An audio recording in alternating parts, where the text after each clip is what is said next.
beautiful people. Welcome to yet another edition of the Bloom Out podcast with Tessie. And yes, today we have a special guest. In our previous post, we had a teaser. Yeah, we did.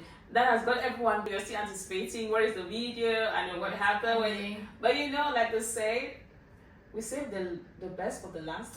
But this is not the last. This is the beginning. It's the beginning. Okay, this is saving the best for the beginning and everywhere in between. Exactly. So she's gonna introduce herself. She's an amazing lady. I mean, when I count my blessings, I count her along with me because she's been a blessing to me, especially here in China and Guangzhou precisely.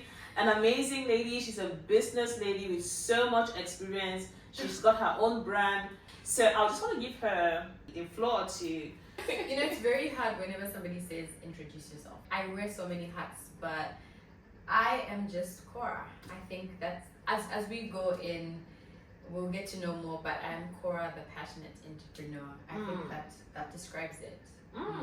Okay, but like she said, we are saving more. We don't want to release everything at the beginning. So, you know, I'm interested in our topic today because so many people, I mean, they see the lives that we live in China or they see the things that we do, you know, but no one really talks about the struggles we have to keep up with, you know, behind the smiles and behind the steps that we do take every day. Yeah. And so today we are going to talk about really the realities of, I mean, living out here in China precisely because I think we came here both as students. Yes, we did. Yes, and now we are in the field of entrepreneurship. So we're just going to be talking in line with this transition.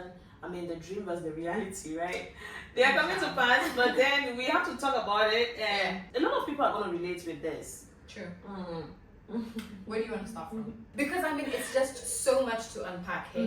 But where would you want us to start from? Let's say the realities of being a student in China. Sometimes we have the dream, first of all, of traveling out. And ours was traveling out, and it ended up by grace, it ended up in China, right? I mean, that time of just a bit or more of that season of being a student in China, and then we are going to get to the level of transitioning to maybe entrepreneurship. I get it. China now and China when I started here, which was like 10 years ago, is totally different. Wait, you've been 10 years in China? Well, I haven't been 10 years full straight in China. Okay. But I came to China in 2014. I think people coming to China now, and when I came to China 10 years plus ago, it's totally different. Now we have so much exposure to what China is like. I mean, social media is just putting China out there. Like, there's so many story times of what it's like to study in China and all that. But when I was coming, I had to check YouTube, and there was literally nothing. There was no resources that told me what to expect as a student in China. I have to cut you, sorry. You know, at least you checked YouTube when you were coming to China. Do you know what happened? When I came to China, funny but the fact, I didn't even know the flag of China. I knew nothing. What I knew about China was the food. And when did you come to China? That was about, I think, 2017. Yeah, like I had no idea. Okay, I had no idea about what China was like, what life was like, and honestly, it didn't come as an excitement for me. I wasn't so excited. Like, oh, you're going to China. I wanted to be in Malaysia. I had two options, either China or Malaysia. And China accepted me, like, you know. And I was like, okay, I have nothing to expect. And so I came here with an open mind. And you know how, oh my God, I don't want to make it so long, but you know how what you see on the internet of the university and what it actually looks like. Girl, they literally took hotel pictures of what the hostel would look like. When I got there, this school was founded in 1935. Girl, let's not go there. Anyway, what I expected did not meet my reality. Period. But okay, now fine. I'm here. There's no two ways about it. Just because it doesn't meet my reality doesn't mean I have to pack my bags and go. Yeah, I'm here now. I wasn't privileged to be in a big city. I was in Jinzhou. Jinzhou is a very small city. What province is that? It's in Liaoning province. So in the north of China, very cold. So there was just, everything was just so different. Hey, but so yeah, my expectations did not meet my reality. In fact, I had no expectations. But whatever I thought it would be like, it wasn't. I think most people face that challenge because I remember I was literally, that was one of the cultural shocks. Because back home, when we go to the university, you need to look good while going to school. The first day in the university, let me say, when I was going to process my papers, I remember I was on heels. Some inches, and then a shirt, and then like a pants. And I stepped into school looking like a teacher. Because literally, I saw like the flip-flops, you saw those Crocs in school. I was in Georgia. It wasn't really, maybe because it was kind of like my first traveling experience. Because I was coming to China first was my first ever experience to travel out of my country. Okay. So it wasn't that really so bad for me, but it was more like the people in school, like the students, like, are you going to school? Or when were you going to go take a shower? But then, okay, from that one now, I think we want to dive again. We are talking about realities because our expectations, what we are talking about before, right? We're going to go inside, maybe in the later part of the video or maybe the second part. No matter the shocks that we came through, no matter the realities that we came across, and we still went through school, right? Of course. We still went through there was no two ways about it. There was no two ways about it. We were going to go through school. And that's one thing I like about us. I mean, when we keep our minds to make it, we make it. So it's not a thing of, no, it's not what I wanted. I'm going to go back and then I wait for when I get what. Thank you. Well, personally, my parents would go back. How will you know that to go back way? How am I even going back? So we went through this. Okay, now let's fast forward to when we concluded. We had our degrees. We were excited. We made the parents proud and everything. Passing through now to when we finished school. And we are done as students. Like now, we are about to step out. Because there's one thing as students. You got your visa cared for. You've got maybe finance for those who had scholarship. I didn't have scholarship. I never had scholarship. The school always checking up on you. How are you doing? So now the reality of, girl, you are actually abroad. You have to survive. You got to face the visa.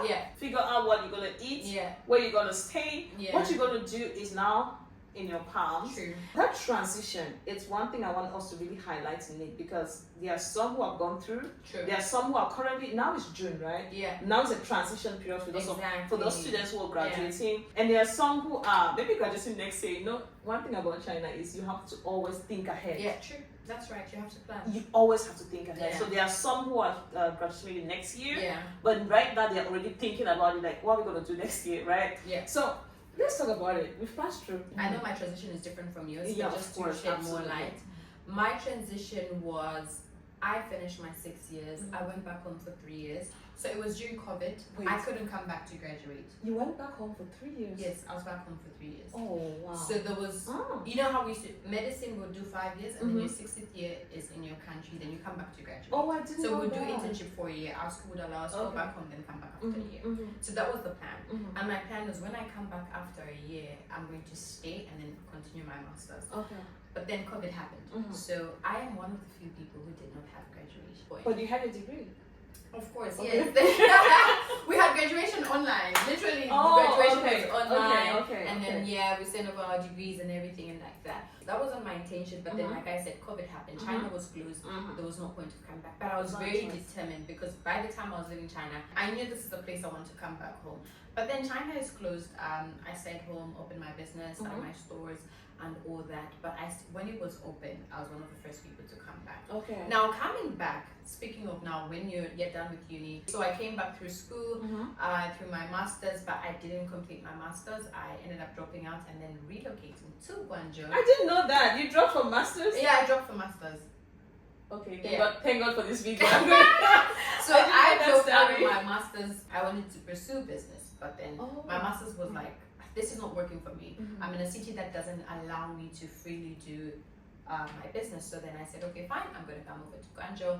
A friend of mine told me about registering my company, and I came down here. I think that's where it got real. So when I'm coming to China for the second time, I'm coming with the mentality of, I've lived in China before. I mean, it can't be that bad. I speak the language. I spent 5 years there. It's your place though. But to be honest, I spent the end of my teens and my early 20s in China. I'm now coming back to China in my almost mid-late 20s, right? This is different, okay? So now the moment I decide to drop out of school and then come to Guangzhou to open a business, that moment I realize I'm on my own. Okay. That's where it gets the reality. Like, see, okay. Student life, put it to the side. The moment you decide, you're voluntarily taking a decision for yourself, as you, no peer pressure, no friends to back you up, you are taking this journey on your own, is when it becomes real. Because girl, everything like you said, you are in charge of yourself. The reality of adulthood. But wait, I have 2 questions for you. Yes. So, first you went home. Yeah. And then decided to come back. Yeah. But you were coming back now with the mentality of, I know China, it's my place. Exactly. Secondly, when you came back, you had a thirst for business at this second point. It wasn't like 100% studies. No, it wasn't, because that 3 years I established my business. So I started my shoe brand in 3rd year. By the time I'm back in Zambia for 3 years. Oh, did I say I'm from Zambia? Oh yeah, she's from Zambia. Oh yeah. Okay, that 3 years I've established my business, I've opened my stores, I am running. So me coming back to China now is I want to be in control of production. I want to be at the source. I want to be able to source my own goods and all that. So I'm not coming back entirely as I want to be a student. Okay, so COVID was a blessing for you. Girl, I met the most many You people. had the time to now settle down and decide what you wanted to do. That's That's interesting. Yeah. Okay. So that happened. Now, of course, I'm coming up with the mentality of I know China. But then when I am thrown into this big city, now remember I was from Jinzhou. Jinzhou is a village. No two ways about that. So now I spent the 5 years. I'm in China, but China has got different levels, guys. You're in China. China in China, but you're in the China that is just so conservative, so small. There's no control. We got McDonald's when I was in 5th year, just to give you an idea of the China I was in. Now I am thrown into Guangzhou. Girl, life is so fast. Everyone is on the go. Everyone is doing their own thing. How do I fit in? Do I even know myself? But I have a question. When you were transitioning from Jinzhou to Guangzhou, I mean, did you have a connection coming to Guangzhou, or you just decided to follow your passion, to follow your dream, which was business and sourcing your products? You just moved to Guangzhou. So remember, I said I dropped out of masters, right?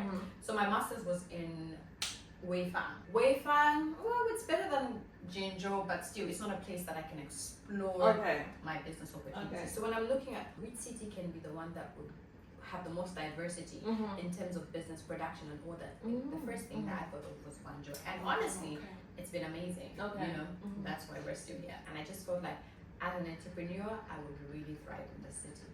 Yeah.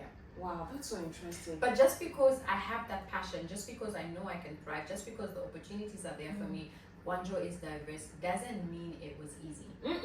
I think that's where we get it all wrong. And I've had conversations with some students who say, everyone says, come to Guangzou, come to Guangzou. But when you come to Guangzou, where are the opportunities? Like, it's easy said, everybody is just for themselves. And that was how the story started of you coming from Weifang to Guangzhou for your passion.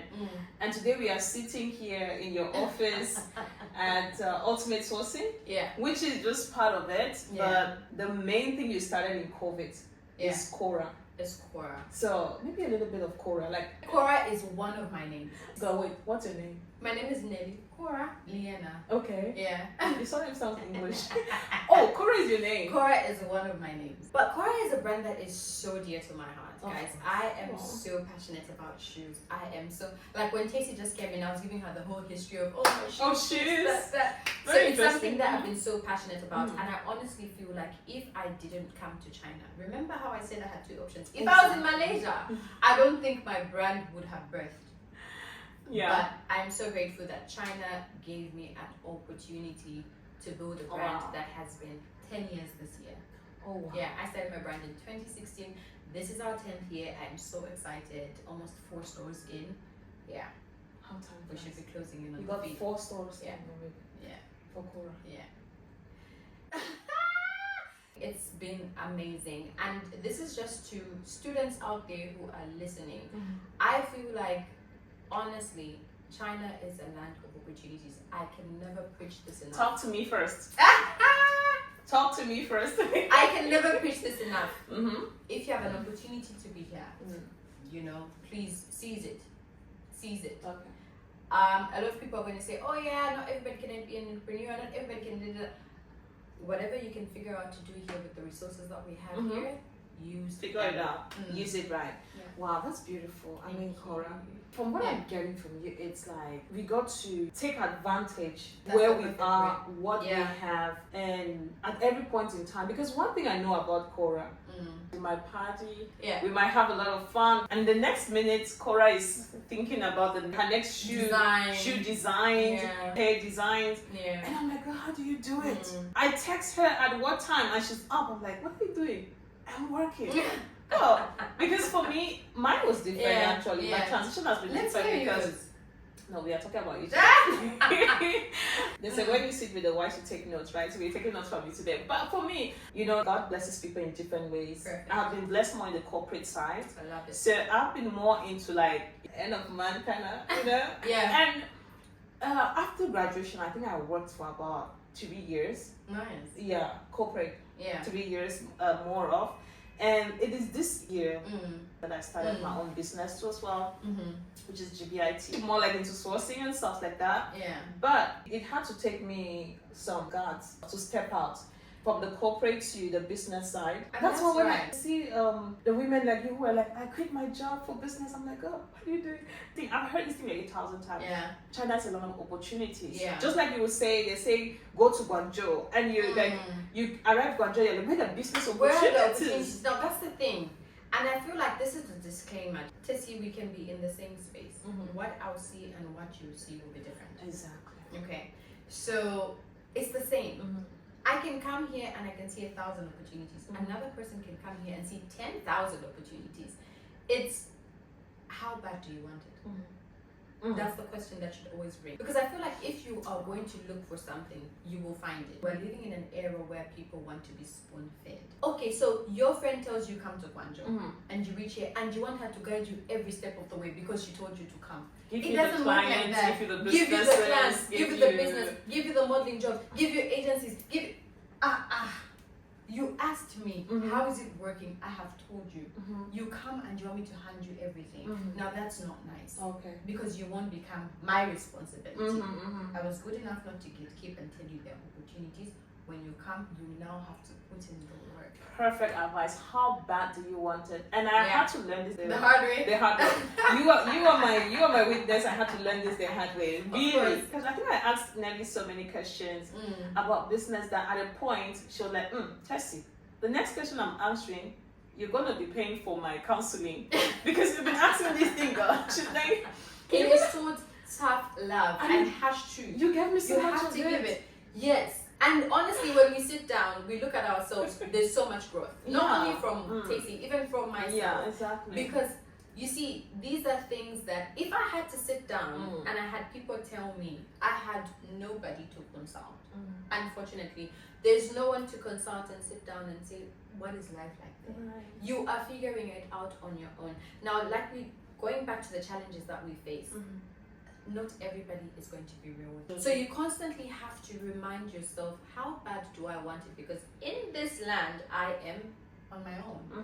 You're going to have so many people around you, but then you're alone. So I feel like that's why when it comes to decision making, you make it for yourself. You know, this is why I give an example of being a student. Being a student, it applies to all of you as classmates. Exactly. It applies to all of you as course mates. You are literally moving first year together, second year together, you pass the exams, you move on to third year, you are moving as a team. You know, there's sense of community, sense of belonging. The teacher is going to check up on you if you're not feeling well. Today you get sick, you're in the hospital, the school is coming to pay health insurance. You will feel pampered and loved. When you transition, darling, how are you using the land that you are in for your advantage? Okay? And really, what do you say? It's how bad you want it. True. Things started happening when you put on your video shoes. You have to, you see, you have to put on the big girl shoes and just say, listen, if I die, I die. I am, and one thing that you're always knowing is that I'm not going back home. No, it's not even I'm not going back home. I'm not going back home the same. Let me put that right. If I know I go back home, I want to go back different. Go back like you chose to go back with some evidence. Yeah. And I think that's why some people stay here longer. I know people that I know who stayed, not even China, who stayed in Europe longer because every time they think of going back, it's like, what am I going to show for 10 years? What am I going to show for 20 years? What am I going to show for 15 years? Like, there's always something to show. That comes back to accountability. True. You know, one thing about adulthood that I get to learn literally every year of my life is the fact that for every year you feel like you have learned so much, right? Yeah. You feel like you've understood a lot of things. But once you take a step higher, another whole page unveils, and you cannot get it all at the same time. So every year, every chapter comes with its own. So it all comes back to as well with discipline, accountability. True. Yes, you're going to make the money, get to those goals. But if you don't also have the discipline, your life will be like, it's going to be so much fluctuations as well. But let's come back to Cora. Okay, we are ending it because we don't want to put it so long. It's so long, but yeah. Okay. So your story, you came back now. That should have been a very big step for you, and so far the growth is evident, right? So how has it been to motivate someone out there who believes that there's more in them, but they are still journeying to that place, right? When I see you here, one thing for sure, I know it's not been easy. I know it's not just been like, okay, I came here, I saw the suppliers, I got the things. So what has been like challenges for someone who is transitioning, and the aim is not to continue with a PhD or to go home, but maybe to explore China a bit more, because as a student, you still have so much to do, like focusing or going all I think one of the things that has really been challenging is having a stable income for yourself. Okay. Yeah. Before business. It's not something that you just have to. There should be some level of structure, to be honest. Okay. Financial structure. Financial structure is very important. Yes, we have to have faith and go in and do things with knowing that, but passion is not enough. There should be financial stability. It's very important. Okay, because how are you going to live? How are you going to then register your company? How are you going to pay your taxes? How are you going to pay for your office, for your house, for all these things? That what you have to get out of the way first and in line is your finances. Yeah, you have to have a stable income at least.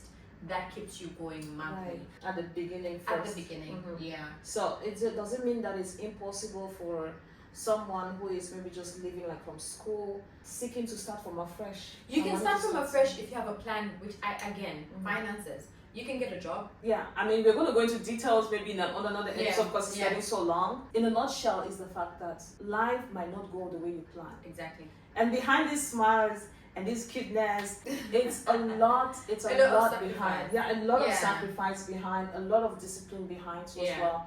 And me, I tell myself every time that when I'm beside someone like Cora, I'm taking notes, guys. But I also feel like one thing that I should commend you about, sorry to cut you short, is that the ability to even ask for advice. The ability to learn. We don't know it all. But Tessie, one thing that I'm grateful for as well living in Guangzhou is having people like Tessie who you can be very vulnerable with and say, friend, how do I move from here? You know what I mean? Like, you have to build. So as you sort out your finances, find someone, find a community, find people who you can, because it's very lonely. Oh my God, it's very lonely. So once you find people, you can ask as many questions as possible. How do I sort out my visa? I have this problem. How do I sort it out? Where's the best place to live? Why is it so economical for me? How can I do this? I feel like asking like-minded people. Ask people who are on the same journey as you. Exactly. It's very important. As an entrepreneur right now, I won't go and ask somebody who's doing a corporate job. It's not the same. I am a hustler, okay? It's good. There's a 9 to 5 who I absolutely respect, but it is different. Of course, okay, so my struggles are going to be different. So I should sit with people who are like-minded. Like the conversation is the same. So it's very important to build a community around like-minded people who understand your struggles, who can help, and just ask. You lose nothing. Boiling down again to how bad do you want it? Exactly. How bad do you want and what do you want and how bad do you want, especially here in Guangzhou. You mentioned again, community is very important. True. Life can be very lonely out here, and that's the worst thing. But then it's better than the wrong company. Of course. In this so figure out what you want. Yeah. I think if it's a student watching now, I would say don't wait to graduate before you start. Hey, what should I do? No. Have a plan. Thinking, have a plan. What have do you a want plan. to do? Have a plan. Is it business? Yeah. Is it corporate? Is it this? If you're seeing that it's after your graduation, it's still about around China, start meeting out those people who are in your line. If it's business, for example, start researching what companies are there in Guangzhou. You know, you can check, get to reach out and stuff like that. Because most entrepreneurs, what we give out is sharing experiences. You know, that's the most I can do. And that's what they need. Exactly. At a certain point, at the beginning, it's your experiences. You know, like and you're never too big to ask. You're never too small to ask. Not everybody is going to give the information as well. So don't be too entitled to say, because we said ask now, they owe you an explanation. Not everybody. Some people are not going to mind you. They're not going to answer you. But surely someone is going to Someone out there is going to share the experience, look for information, look for resources, and honestly, have a plan. Structure your plan, and don't just live in China for vibes. No. From an experience of the owner of Cora for over 10 years in business, go have a plan and know what you want, how bad you want it. So let's end with at least an advice. I think we've already given a few. Let's go with a lady who is at the baby stage of starting. Lately, I've seen so many ladies exploring. This is for everyone, literally, who is picking up at the beginning. I think for someone who's starting, someone who's starting and it's tough. But it does look like it won't get better. Like I've been there. I feel like we've both been there, where we feel like, is this thing even going to work? Is my life here worth it? Should I explore another country? Should I go back home? Yeah, I feel as long as your heart is right, you're doing what you are so passionate about, just hang in there. It does get better with time. Hang in there and do not go through this phase alone. Speak to friends, speak to people that you know, seek help, and put yourself out there. Just put yourself out there as much as possible. Advertise your brand, market it, and before you know it, boy, girl, you got this. And it gets better. Oh my gosh, time. It gets better with time. It gets better. It gets better with Really? time. That's all I can tell you. That's so beautiful. Thank you so much for sharing. You're welcome. Thank you for having me. I mean, this is Cora. Again, we are sitting right now in her office. You've heard it from the horse's mouth. Sometimes what you need is a word in line with your direction. Sure. So take this as your sign. Exactly. And we believe that this video surely touched someone, or it's going to touch someone. So do go ahead and share it too as well. And also, if you are in need of or any information related to this, you can always IB as well too. We are very open to share more. And today, it was expectation versus reality, but so many episodes are coming up, and for sure we believe that Cora is going to spare us some more time later. Of course. Subsequently, I love to talk. I love to yap. So one last word maybe for our viewers. Guys, how bad do you want it, and go for it. Oh, and so thank you so much for joining us today at the Bloom Our podcast. We promise to give you the content that is going to be helpful in one way or the other. So we see you in the next episode, and until then, I'm your host Tessie, and thank you so much. Thank you. Take care. God bless.